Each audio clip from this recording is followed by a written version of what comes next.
Hello बच्चों। तो आज हम करेंगे कुछ बेसिक आइडेंटिटीज़ मैथ्स में।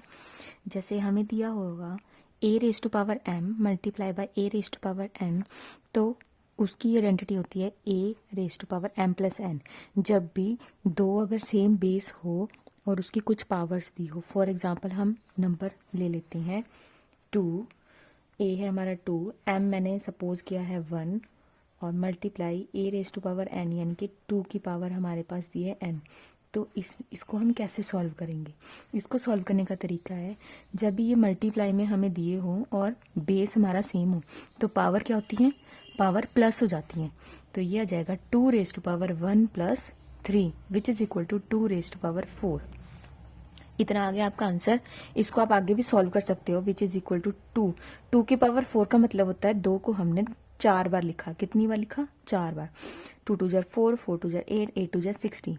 16 आ गया आपका आंसर। ठीक है। वैसे हमारे पास एक और आइडेंटिटी होती है a raise to power m. Identity या फॉर्मूला हम बोल सकते हैं। हमारे पास फॉर्मूला है a raise to power m divided by a raise to power n. यानी कि हमारे पास जैसे बेस सेम है, जैसे 2 डिवाइडेड बाई 2, लेकिन ऊपर 2 की पावर 1 है, नीचे 2 की पावर 3 है। तो इसको हम कैसे सॉल्व करेंगे? जब भी ऐसे में हमें डिवाइड में दिया हो तो पावर क्या हो जाती है? माइनस हो जाती है, घटाव की जाती है। 2 1, नीचे वाले को हम ऊपर ले जाएंगे तो इसका साइन चेंज हो जाएगा माइनस का 3। ठीक है। Which is equal to 2 raise to power 1 minus 3 क्या होता है? हमें पता है प्लस प्लस प्लस होते हैं, माइनस माइनस भी प्लस होते हैं। जब हमारे पास डिफरेंट साइन होते हैं माइनस प्लस या प्लस माइनस का, तो हमारे पास होता है माइनस। यहाँ पे डिफरेंट साइन है, ये है प्लस का, ये है माइनस का। +1 minus 3 which is equal to -2। इतना आ गया आपका आंसर। इसको आप और आगे अगर सॉल्व करना है तो कर सकते हैं। 2 रेज टू पावर -2 है। एक और फॉर्मूला आ जाता है हमारे पास, a raise to power minus m है, तो उसे हम 1 upon a raise to power m लिख सकते हैं, यानी कि 1 अपॉन 2 रेज टू पावर 2 लिख सकती हूँ मैं इसको, विच इज इक्वल टू 2 कितनी बार है?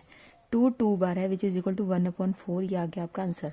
आंसर आप यहाँ पे भी खत्म कर सकते हो, यहाँ पे भी कर सकते हो, अगर फर्दर सॉल्व करना है तो।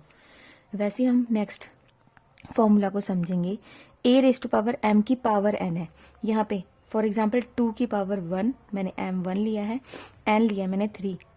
अब जैसे ऐसे पावर में हो, एक की पावर के ऊपर और पावर, तो ये आपस में क्या हो जाती हैं? मल्टीप्लाई हो जाती हैं ये पावर, यानी कि 1 multiply by 3 which is equal to 3 1 are 3। इसको फर्दर सॉल्व कर सकते हैं। 2 कितनी बार लिखा है? 3 बार। 2 multiply by 2 multiply by 2 which is equal to 8। Okay. So next हम करते हैं, अगर हमारे पास दो अलग अलग ए और बी अलग अलग टर्म्स हैं, जैसे 2 की पावर 1 है, बी मैंने लिया है 5, कोई दूसरा नंबर, इसकी पावर भी 1 है, तो ये क्या होगा?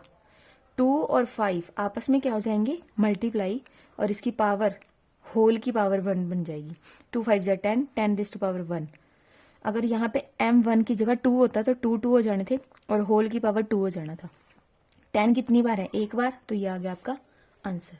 ये क्वेश्चन मैं इसलिए करवा रही हूँ क्योंकि ये बेसिक होते हैं, ये 7 to 10th तक सभी बच्चों के काम आएंगे। ए रेज टू पावर 0, किसी की भी पावर अगर 0 है, फॉर एग्जाम्पल 2 की पावर 0, तो वो क्या हो जाता है? 1। ऐसे ही 5 की पावर 0, तो वो भी 1। अब ऐसे ई रेज टू पावर 0 कई बार एक्सपोनेंशियल फॉर्म हो जाती है, वो भी 1। यानी कि कोई भी एक्स वाई जेड किसी की भी पावर अगर 0 हो, अगर x की पावर 0 है तो वो भी क्या हो जाता है? 1। ठीक है। नेक्स्ट हम करेंगे a raise to power m b raise to power m, यानी कि a b दो नंबर हैं। a मैंने मान लिया है 2, b मैंने मान लिया है 5, m सपोज 1 1 है, तो क्या होगा? सेम एज इट इज, जैसे मल्टीप्लाई में होल की पावर आ गई थी ना, वैसे यहाँ पे भी 2/5 होल की पावर 1। m की जगह अगर 5 होता, 3 होता, कुछ भी होता, तो क्या होना था? अलग अलग सेपरेट पावर्स है ना, तो ये होल की पावर 1 बन जाते हैं, विच इज इक्वल टू 2/5। कितनी बार है? एक ही बार है, तो ये आ गया आपका answer. Thank you for watching.